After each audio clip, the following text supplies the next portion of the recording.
Welcome back, I'm Kimberly and this is Floral Art Online, the Designs Dissected series, where we take a couple of designs, feed them to our AI DesignEye and ask for its feedback based on the principles and elements of design, with some suggestions for improvement for the designs.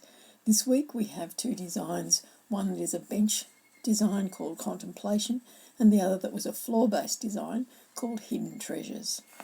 Our first design that we're going to look at this week is Hidden Treasures, and from feedback that I've received, you will also want to know the staging requirements for these designs. So this one was staged on a stand that is provided by the organisers. It's a metre square, the base, and 1.8 metres high, and so that is the limitation of the design that we can present for judging, and it is judged from the front and the sides. This was a design that was very problematic in its planning and pre-construction phases.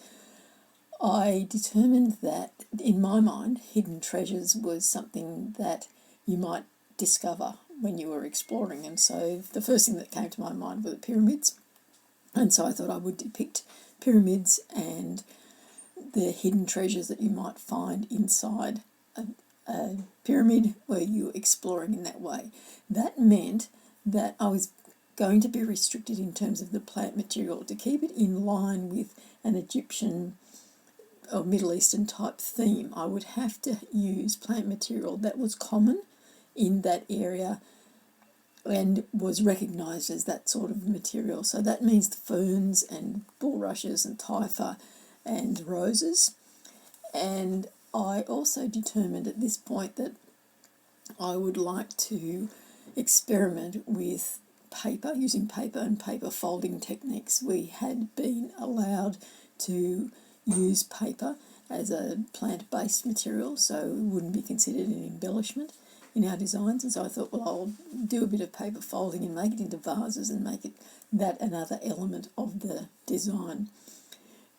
The biggest problem for this design was making the structure, the pyramid at the back, in terms of it being one that I could transport. So we're talking about 1.8 metres high. It's got to fit into a car for a 2-hour drive. So it had to be something that I could take down and put together when I got to the venue. And that was a lot of experimenting and trial and error before we got to a point where I was happy with the structure itself and knew that I could put it together. So it's brown paper, painted brown paper, over a frame, a tripod frame, basically.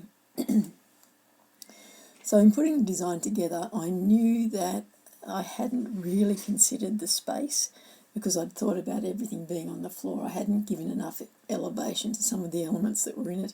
And so to my mind, when I look at it now particularly, it is out of proportion. And I know that there is something that I could have done to have made it even more obvious. The design itself didn't get any award, and I wasn't present when the judge gave verbal feedback.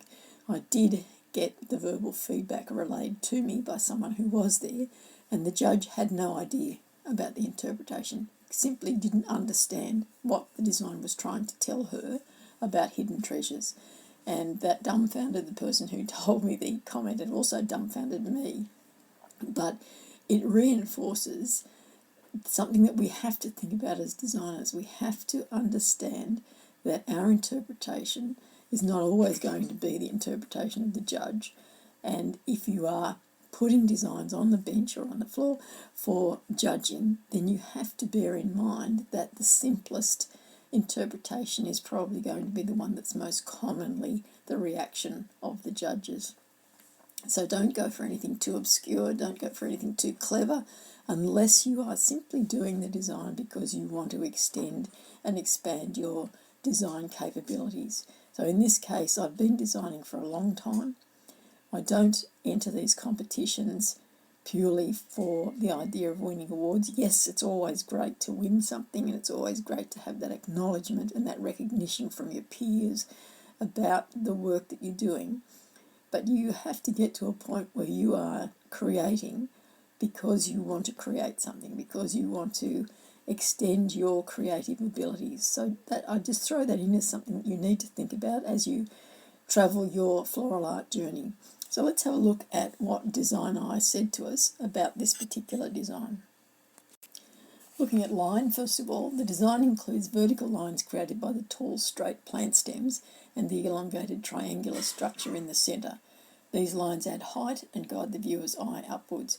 So it's talking about the typha, the bulrushes at the back, and some of the longer leaf ferns that are at the front. The central triangular structure introduces a geometric shape, contrasting with the more organic shapes of the leaves and flowers. The open books add unique shapes with their fan-like pages. So the form is three-dimensional with various heights and depths. The triangular structure and the book arrangements create a sense of depth and volume. That's true, but there's not enough variety, I don't think. So we'll see what it says when we get to the suggestions for improvement. Different textures are present, from the smooth paper of the triangular structure to the textured pages of the books and the soft petals of the leaves. This variety adds tactile interest. I don't think there's enough textural variety in it. It's all very smooth surfaces. There's not a whole lot of rough surfaces in there, and there's not sort of the shiny and flat surfaces. Most of them are flat surfaces, so I think it could do with a whole lot more variety in the textures. The colour palette includes neutral tones of beige and white from the books and the paper, accented by the green of the plants and the red roses. The use of colour is minimal but effective, focusing on attention on the key elements. That's probably a very generous comment. I don't agree with it. I think it's very bland. There's nothing there that would lift the design to make you look at it a second time or make you look into it as an observer. Space is utilised well, with distinct areas for each element. The open areas around the triangular structure and books help to balance the design and prevent it from feeling cluttered. Well, it certainly doesn't feel cluttered. I think it's probably a little bit empty, certainly very empty at the top. It doesn't utilise the height allowance at all well. The design achieves a sense of balance through its symmetrical arrangement. The central triangular structure is flanked by similar elements on both sides, creating visual stability. Well, that's true. It is a very balanced design. You don't feel like you're drawn one way or the other in the design. So they've got the balance right, if nothing else. Contrast is present in the differing textures and the combination of geometric and organic shapes. The red roses provide a pop of colour against the neutral background. That's true, but it's not reflected anywhere else. There's just that one pop of colour.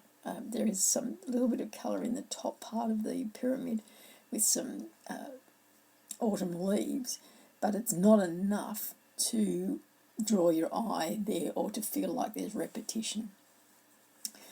The emphasis is on the central triangular structure, which is the tallest and most prominent element. The viewer's eye is naturally drawn to it first. That's true, and it's a very big element that is not plant-based. So if we look at most competitions, we need to have plant material predominating. It'll be a line in the show rules for, I think, every show that I've ever seen has had that as part of the show rules. And in this design, fresh or dried plant material does not predominate. It's paper that dominates the design, whether it's the pyramid or whether it's the books. And that's just going to lose me so many marks. It's just not worth thinking about. Rhythm is created through the repetition of book pages and the vertical lines of the plant stems. This repetition guides the viewer's eye throughout the design. So that's good that there's rhythm there. I think there could be more. I think I just find there's too much of a contrast between the organic shape and the vertical lines, but that's my eye being very critical in this review. The design feels cohesive through the consistent use of the materials of paper and books and a limited colour palette. This creates a unified and harmonious appearance. It is. It's just missing something in the rhythm of it, I think, is what it is. The proportion of elements is well considered, with the triangular structure dominating the composition and smaller elements providing support and interest without overwhelming the central focus. And that's true, but we don't want the central focus to be something that's not plant material. So I know what I could do to it to improve that emphasis with keeping within the proportions that obviously are well considered at this point in time. So what DesignEye has said, that by making some adjustments to the design, it could achieve greater visual interest, complexity, and a stronger connection to its theme, creating a more dynamic and engaging composition. And that's probably the most important part of these suggestions, is that it's going to have a stronger connection to its theme, because as I said earlier, this was the area where the judge just didn't have any idea what I was talking about, what I was trying to depict. So the suggestions are additional colours, small flowers or leaves in complementary colours like yellow or purple could be added to provide visual interest, and that's a very good suggestion. I think the yellows would work. So I'm a bit concerned about the purples because, as I said earlier, I still have to keep with the plant material that would have dominated or been obvious at the time. And probably the only purple one that comes to mind are irises, and I'd have to check to see whether that was something that was used at the time that we're talking about. Texture variety, incorporate materials like burlap or hessian, metallic elements or a fabric to add different textures. The hessian's probably a good idea. I think I could add that in some of the areas. Once again, it's plant-based, so it would replace some of the paper elements that are there without losing me any more points.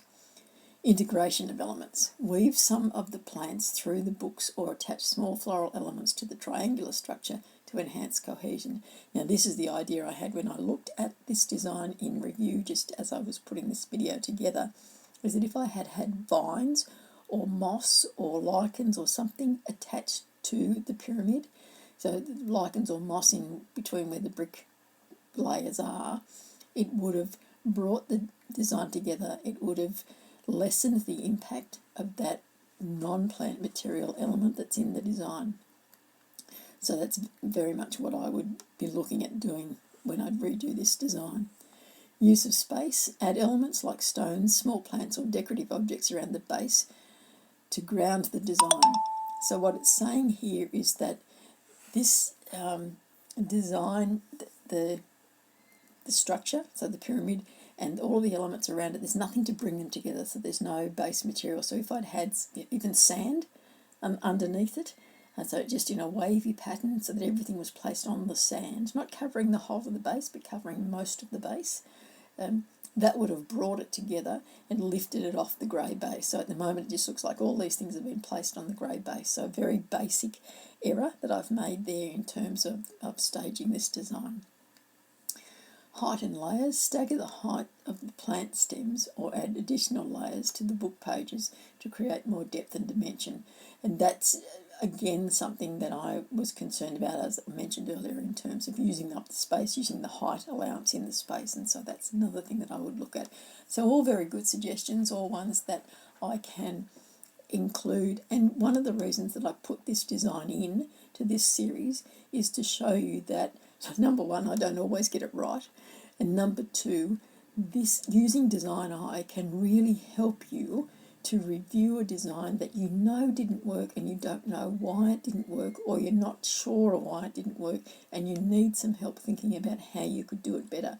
Rather than just be disappointed that you didn't get it right, let's look at how you can learn from that and learn from it in terms of an independent analysis of the design and some suggestions that you can think about in terms of what you wanted to do with that design as well.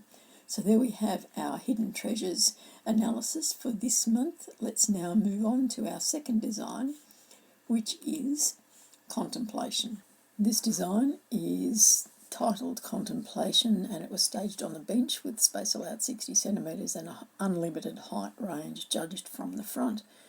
My thoughts in putting this together were that most of the other competitors, I thought, would use water as a reflective surface within their design, and I wanted to have that as an indication but not have it as a feature of design. I also felt that a wreath was important for me in terms of contemplation, and I had been at that stage learning this new technique, the Hemeli technique, the Scandinavian technique of making a wreath, and this one's made out of paper drinking straws in a smaller size than is the usual size, so it was easy for me to fit it into the space allowed. So I've got a small square white dish at the base that's got the water source in it.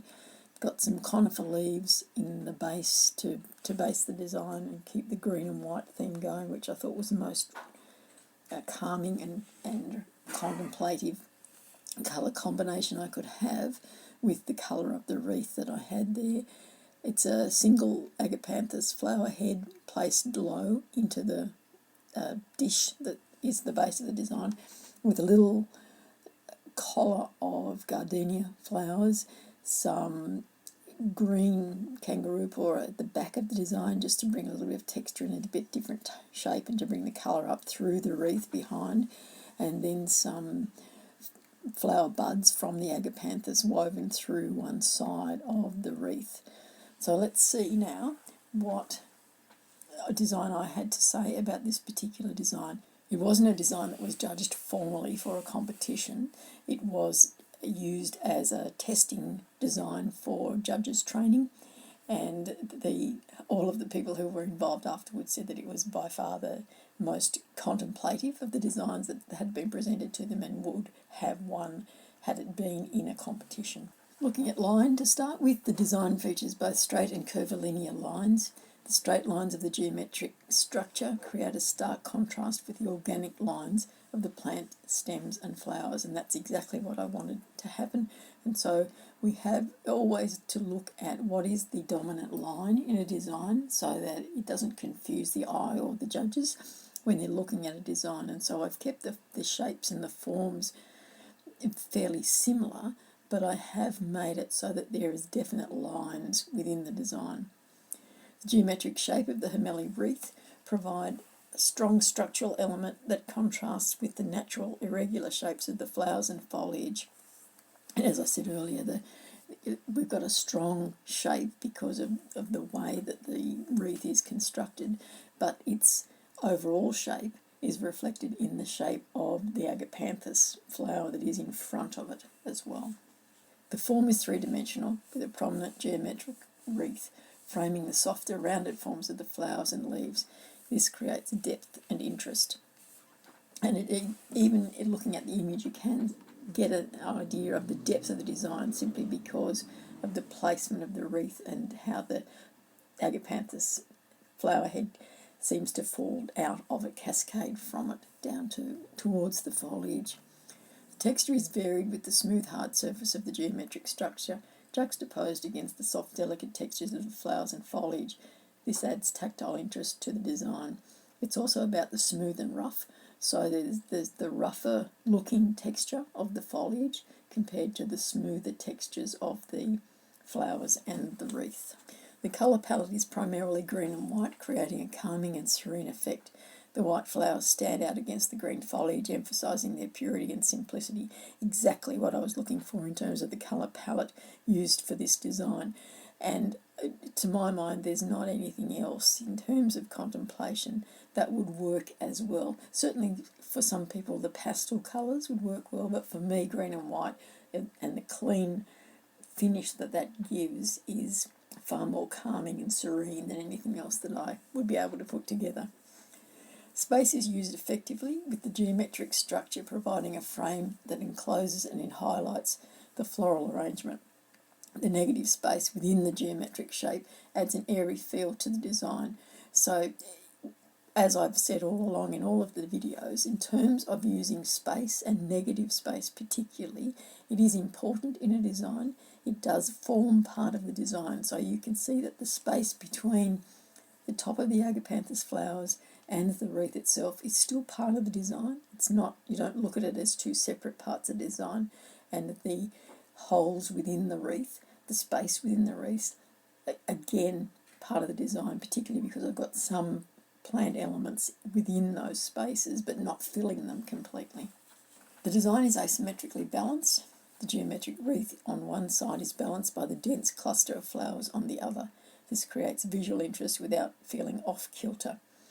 So I'm not as convinced that the geometric wreath is on one side. I know that I did try to put it not quite centrally against the base plate that I've used there.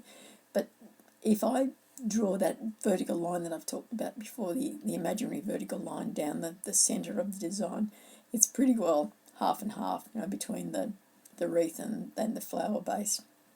So obviously it's the DesignEye's unbiased eye is seeing something more than I can. Maybe my eyes are filling in the blanks a little bit more. There is a strong contrast between the rigid geometric lines of the wreath and the organic flowing lines of the plant material. The contrast in textures and shapes enhances the visual impact of the design, and that's a very good reflection of what I was trying to do. I do like to see that there is contrast, rough, smooth, shiny, flat, and the contrast of colours sometimes that helps with a design. The emphasis is clearly on the floral arrangement within the geometric frame. The white flowers draw the eye and serve as the focal point. So here is the very big difference between this design and the first design, HiddenTreasures, where the plant material is dominating design. Yes, there is a geometric shape within this design, and this is why I picked these two designs to show you in the one video. The geometric shape in this design is not dominating the design. Certainly it's obvious, but it's not the focal point of the design.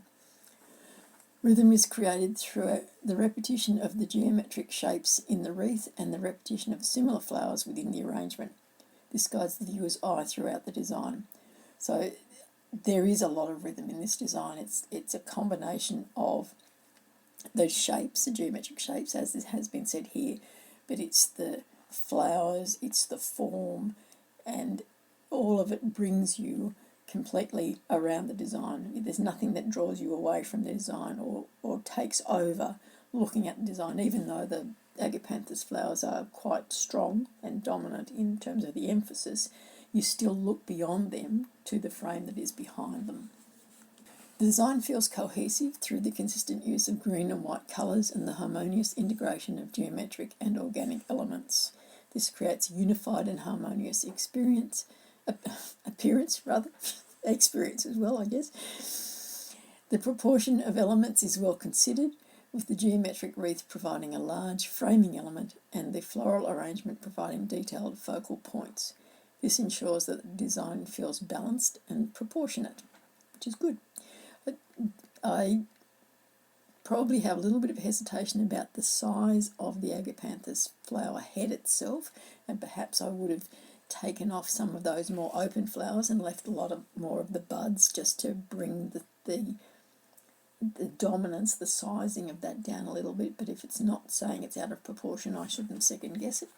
Then I asked for some suggestions, so the response was, by making some adjustments, the design Contemplation can achieve a greater sense of depth, interest and cohesion, enhancing its contemplative and serene qualities. So let's see what it has suggested for me to do. Additional colours. Introduce soft pink or lavender flowers among the white ones to create more visual interest. So this was something that I talked about in terms of my choice of what a Contemplation colour scheme might be. So I might think about the lavender. I think the lavender would work more for me than the soft pink. Textural contrast. Include elements like dried grasses, seed pods or textured leaves. So the seed pods would probably work. I could probably get them in the greens and maybe the beige colours. I wouldn't go to a darker brown because I think that's adding too heavier a visual element. For the focal point, place a slightly larger or more colourful flower, such as a single pastel coloured bloom in the centre of the floral arrangement. Could do, I suppose. Probably one of the last choices I'd make, because I just like, as I have said all along, this colour palette that I've got there already. Natural elements. Add delicate vines or trailing plants that can weave through the geometric structure, creating a sense of movement and connection. Now this is a good suggestion, and when I look at the design now, I think what I would do is get a couple more of the agapanthus buds that are at the back of the design, that I have woven through one side of that wreath, and have it then woven through all the way around. So just repeat that pattern that I've got there of the two that are already on one side, and just bring it round so it follows the wreath around, so that they're obviously part of the design and look like they're growing through the design. They have come from the front where the flower is and grown through the back of the design. Proportions. Adjust the density of the flowers to ensure they complement rather than compete with the geometric frame. So this is something that I just mentioned not so long ago about taking some of those full open flowers out of that agapanthus flower head and leaving some of the buds, so there's a little bit more negative space in between the flower placements, or that front part of the design. So there we have our two designs for this week, Hidden Treasures and Contemplation, with lots of suggestions for things to do to very different designs in terms of their outcomes, and my happiness with the activities that I put together to make them into designs. So it's some food for thought for me as well. I always encourage you to submit your own designs. You can see how much value you can get from this analysis and the suggestions, and it makes you think about your designs a little bit differently without feeling the negative impact of not doing as well as you would have liked, or not being able to know where to start in terms of improving a design. That's our lot for this week. I will see you again next time. I'm Kim Bailey, and this is Floral Art Online, Designs Dissected.